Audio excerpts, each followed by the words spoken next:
Olá, bom dia. Está chegando a hora de acertar as contas com o Leão do Imposto de Renda. Você já preparou seus documentos, já preparou tudo que você vai ter que apresentar para comprovar todos os rendimentos que você teve ao longo de um ano?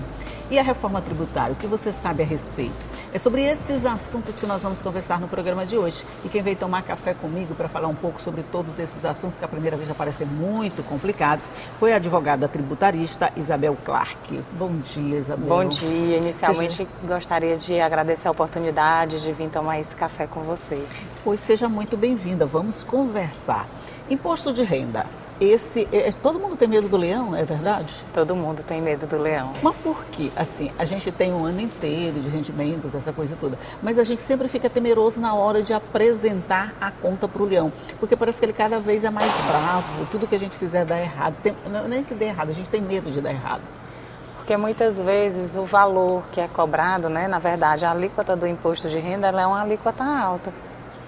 É verdade. E onera bastante o bolso do cidadão, né? A gente sempre acha que está pagando mais do que deve, né? Eu Exatamente. sempre acho isso, eu sempre acho que eu estou pagando demais. A maioria das pessoas, mas o governo federal já liberou, né, para começar a fazer as declarações desde o dia 12 agora desse mês. E está aí para todo mundo iniciar o processo de declaração do imposto de renda, né? Com base em tudo que foi recebido, que foi deduzido no ano de 2023. 23, né? Algumas pessoas têm alguns benefícios específicos na hora dessa declaração de imposto de renda, né? Sim. Nós temos uma lei, a 7.713 de 88, que ela traz o benefício da isenção de imposto de renda para os portadores de moléstia grave. Moléstias graves estão inclusas a AIDS, está inclusa a neoplasia maligna, está inclusa... Neoplasia maligna, câncer? Câncer. Está incluso portadores de cardiopatia grave, hepatopatia grave, paralisia irreversível, né? E várias outras doenças, o mal de Parkinson também, né? Alienação mental. Todos eles têm o benefício da isenção de imposto de renda. E para isso eles têm que procurar os órgãos públicos para que seja feita a perícia. Mesmo que eles já tenham o laudo, né? Diagnosticando a doença, eles devem procurar a perícia dos órgãos públicos, no caso da União, do município e dos estados, para dar entrada e ter direito a esse benefício. Você diria que essa isenção, esse benefício já é assim de conhecimento público? Essas pessoas já sabem que elas têm direito a esse benefício e como recorrer a eles? A lei, ela é uma lei que já está em vigência há algum tempo. Entretanto, eu acredito que muitas pessoas ainda não possuem esse conhecimento, né? Na verdade, alguns acham que você teve a doença, no caso, por exemplo, de ter uma neoplasia maligna, o câncer, você teve a doença e depois não pode mais, obteve a cura e não pode mais ter o direito. Entendo. Mas isso não ocorre. É um entendimento simulado do STJ, em que não é necessária a contemporaneidade da doença. Você pode ter tido a cura, mas você continua com direito ao benefício. Quer dizer, você teve a doença, se curou, se tratou, já está bem, mesmo assim você continua com esse benefício que você adquiriu lá atrás. Exatamente. Por quê? Porque esse benefício, ele é, na verdade, para quem é o portador da doença ou teve a doença, continue a fazer o seu tratamento, tenha uma melhora na sua qualidade de vida, né? Ao invés de pagar o imposto de renda, esse dinheiro vai ser utilizado para a sua melhora na qualidade de vida. Isso é muito legal. Só precisa fazer a comprovação de tudo isso através de uma perícia oficial, né? Com laudos, com essa coisa toda, para então ter o benefício. Exatamente, isso de forma administrativa. Nós temos um entendimento jurídico também que mesmo que você não tenha de forma administrativa, você pode recorrer ao judiciário desde que tenha um laudo comprovando que você é portador da doença ou foi portador. Peraí, vamos só entender. Administrativa e judiciária. Isso. Administrativa é quando você não consegue fazer essa comprovação através das perícias oficiais oferecidas pelo governo. E, na verdade, quando você vai fazer a perícia, você consegue, né? Não tem tanta dificuldade, porque você tem um laudo anterior e vai só comprovar na perícia oficial. Mas algumas pessoas podem entrar também diretamente no judiciário. sem passar pela perícia, desde que o entendimento do juiz seja favorável, né? O juiz tem que entender que aquele laudo que a pessoa está levando é um laudo que comprove que ela teve ou é portadora da doença. Mas, assim, por que a gente precisaria recorrer à justiça? Não dá para ir logo pelo administrativo? Não é mais fácil, não é mais descomplicado, não é mais até barato? Eu acho que sim, mas algumas pessoas preferem. É uma questão de preferência, Eu né? acredito que sim, porque quando você chega na perícia oficial, você geralmente já leva o seu diagnóstico, o laudo do diagnóstico do médico de quando você descobriu a doença. Entendi. Então pronto, se você já tem teve algum na sua família, tem alguém nessa situação, não custa nada recorrer a quem deve para obter esse benefício. Vai ser uma mão na roda com toda certeza, não precisar pagar imposto de renda, já está valendo, gente. Vamos então falar de reforma tributária. Sim. Talvez esse seja o assunto mais um tema bem atuante. mais atuante, que está todo mundo falando a respeito. A reforma tributária, do jeito que ela está sendo proposta, do jeito que ela está sendo discutida, ela traz mais benefícios para o cidadão? Ela vai trazer alguns benefícios para o cidadão, porque antes os impostos eles eram pagos desde o início da cadeia do consumo. Hoje os impostos vão ser pagos no final, apenas no local que for consumido o produto. Vamos explicar direitinho. Por exemplo, eu não entendi, eu parto do princípio que se eu não entendi, quem está me ouvindo não entendeu também. Vamos lá, vamos explicar direitinho. Antes era taxado a partir da origem do produto. Desde quando fabricado, toda a etapa da cadeia de tributação, quando o produto ia passando da indústria para uma empresa, sempre ia pagando um imposto. Agora o imposto só vai ser cobrado no local do consumo. Isso para o consumidor final, que a gente está falando, final, né? Ele já não precisa fazer parte dessa etapa toda progressiva de impostos. Exatamente. Isso significa que a gente vai pagar menos? Acredito que sim. Vamos acreditar também, eu prefiro acreditar também. Vamos lá. O que mais que ele traria de benefícios com relação à discussão atual? Na verdade, por exemplo, para os estados e municípios foi criado um imposto novo chamado IBS, que é o Imposto sobre Bens e Serviços. O IBS ele vai juntar, é a junção do ICMS, que é o imposto estadual, e do ISS, que é o imposto municipal. Né? Ele vai ser controlado por um conselho, né? O conselho ainda vai ser determinado por meio de lei complementar.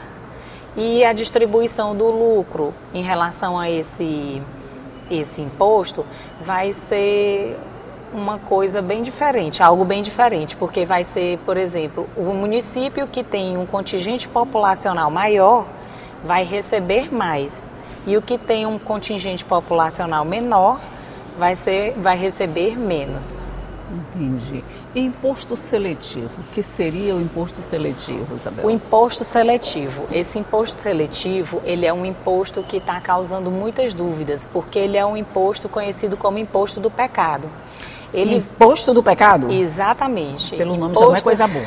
Vamos lá. Imposto do pecado. Ele veio para onerar produtos que causam mal à saúde e ao meio ambiente. Porém, esses produtos ainda não foram ditos de forma clara quais são. Agora, um aspecto que chama bastante atenção em relação ao imposto seletivo é porque ele vem por meio de lei ordinária e ele, por exemplo, quem consome muitos produtos industrializados, né? No caso, vai onerar de certa forma, vai ser uma questão um pouco regressiva, né? Porque com a reforma tributária, a cesta básica vai ficar isenta de imposto. Isso é uma coisa muito boa. Pronto, já temos uma coisa boa. Aspecto, né? Pois é, a cesta básica ela está isenta de imposto. Porém, muitas pessoas, né, a classe média, a classe menos favorecida, ainda consome muitos produtos como enlatados, e são produtos que a gente industrializados, que nós sabemos que fazem mal à saúde. Esse não está na lista do pecado? Esse talvez entre na lista do pecado, o que vai acabar de certa forma onerando. É verdade. Porque é bem complicado. O imposto seletivo ele veio justamente para onerar produtos que causam mal à saúde e ao meio ambiente. Ok, mas mesmo assim ele pode atingir um pouquinho da cesta básica. Pode. Vamos só tomar uma água, tomar um café, que a gente ainda não está pagando imposto aqui. Aqui nessa vez a gente não está pagando imposto para isso, mas nós vamos só tomar uma água, um cafezinho e a gente volta para conversar sobre isso, para você entender um pouquinho mais sobre a reforma tributária. Um minutinho só e a gente volta já já.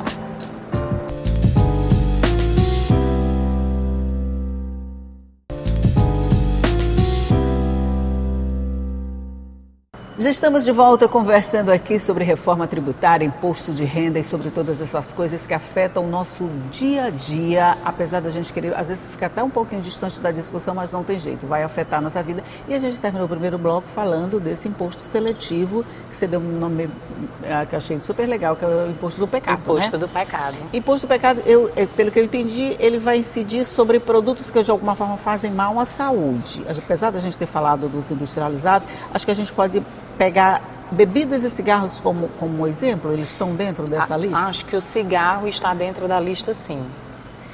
Por conta disso, ele tem uma taxação maior, vai ter uma taxação maior. Que é justamente para onerar, causar o aumento do valor para diminuir o consumo. A ideia é essa, diminuir o consumo por meio do aumento do valor, já que o produto causa mal à saúde. Um aspecto também de grande relevância em relação ao imposto seletivo é que ele pode atingir o agronegócio. Aí já não vai dar certo. Mas ainda não tem nada decidido, né? Porque tudo vem por meio de lei complementar. Né? Isso é uma coisa que deve dar uma discussão bem acalorada a respeito na medida eu acredito que vai dar sim, uma discussão bem acalorada. Na verdade, o governo já iniciou esse projeto de leis complementares em relação aos impostos que foram criados com a emenda 132 de 2023, né, que é o CBS e o IBS, que nós acabamos de falar, porque o CBS ele fica no âmbito federal e o IBS vai ficar no âmbito municipal e estadual. Quer dizer, mais pertinho do consumidor, né? Isso. As bebidas também, tipo uísque, cerveja, vinhos, essa coisa toda também entra nessa lista de imposto seletivo? Eu acredito que sim. Ainda não foi determinado ao certo o que vai entrar no imposto seletivo. O certo é que ele foi criado com essa intenção de onerar produtos que causem mal à saúde e ao meio ambiente. Por isso que eu acho que ele vai, de certa forma, impactar no agronegócio.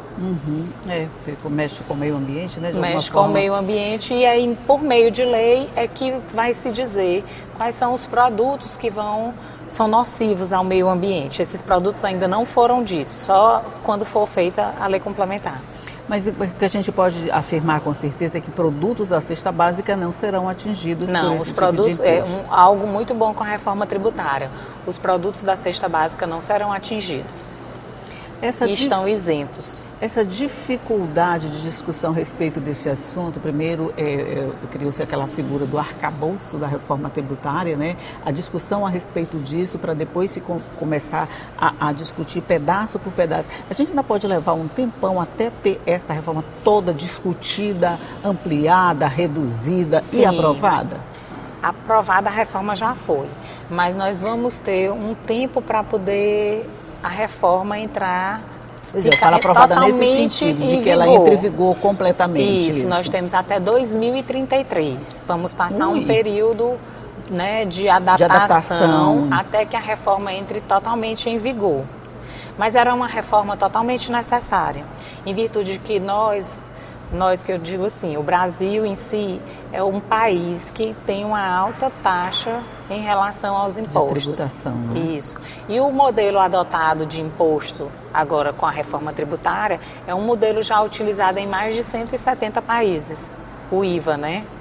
Então, uma coisa que de alguma forma pode-se dizer assim, já foi testada por outros países, já está em vigor. Então, a gente já tem até uma certa segurança na hora em que ela começa a valer de verdade, atingindo a gente, que a gente sabe que pode trazer benefícios. Pode trazer, irá trazer vários benefícios.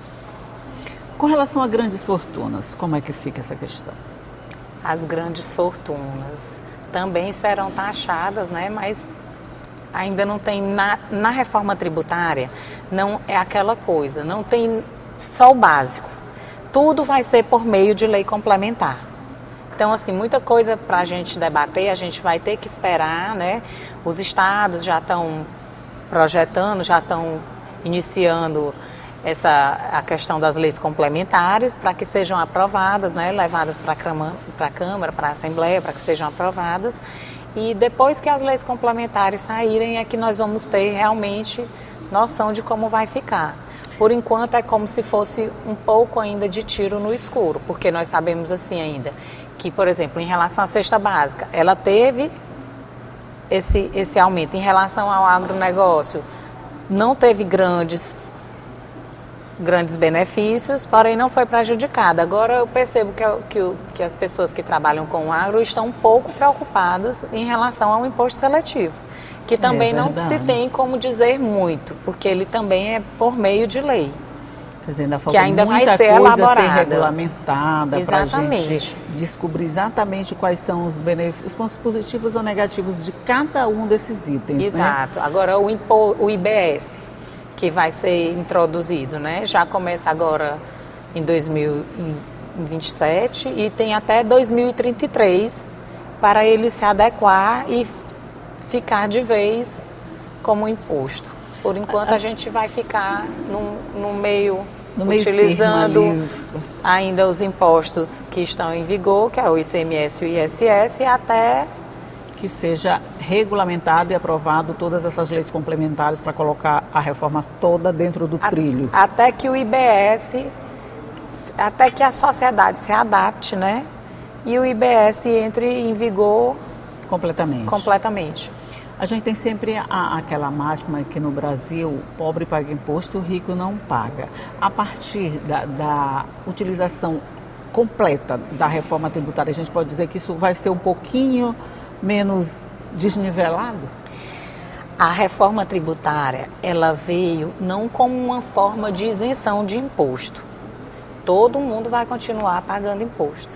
Ela não veio para retirar imposto, para diminuir, ela veio para desonerar alguns aspectos, né?